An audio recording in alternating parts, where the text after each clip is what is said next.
Optima Jim back in my garage answering the question of how many cold cranking amps do I really need. So let's set the table here for cold cranking amps.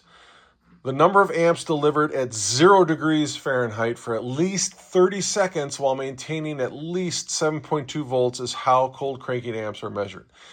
So you have to ask yourself, is your vehicle ever going to be in 0 degree temperatures? And for more than 90% of the United States, the answer is probably not.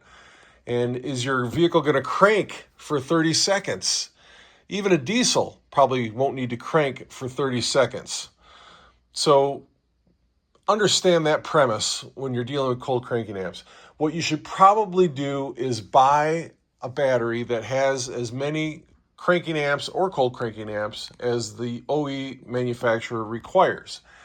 Now, when you look at a vehicle like this new Chevy 1500, this is a 2025, comes with a 5.3 liter V8, and it uses one of these guys, a big DH7 yellow top.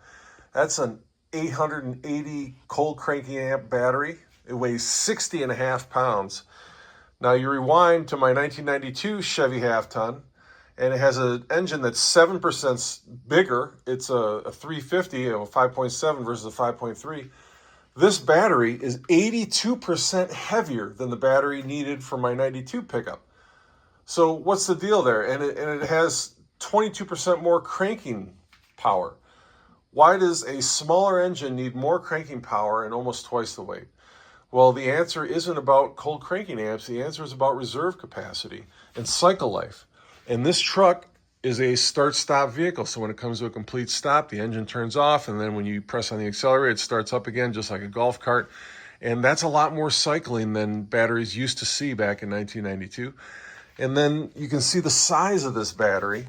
It's pretty substantial, especially like compared to this 3478, which is even bigger than a 7525, which is all I really need for that 92 pickup truck. And the reality is, bigger batteries offer more reserve capacity, more amp hours.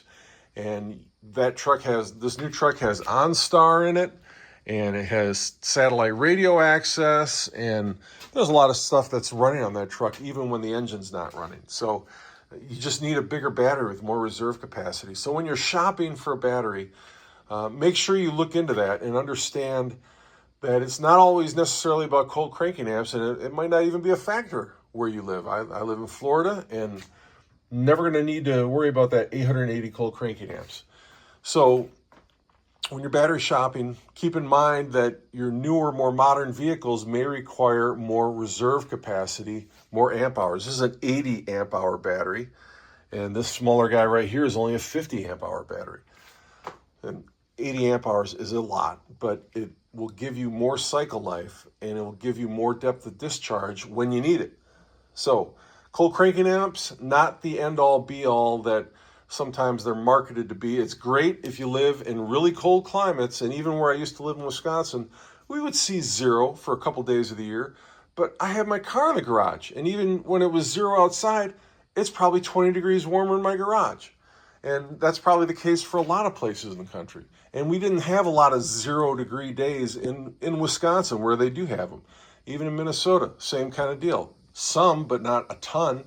You really have to go into Canada and Alaska to get into those extended weeks and weeks and weeks and a month or more of 0 degree temperatures that vehicles have to contend with. So don't overbuy on cold cranking amps. Get what your engine needs, but pay more attention than maybe you did in the past to reserve capacity and amp hour ratings. Learn more about these batteries and great chargers and maintainers for them, as you see right there, at www.optimabatteries.com.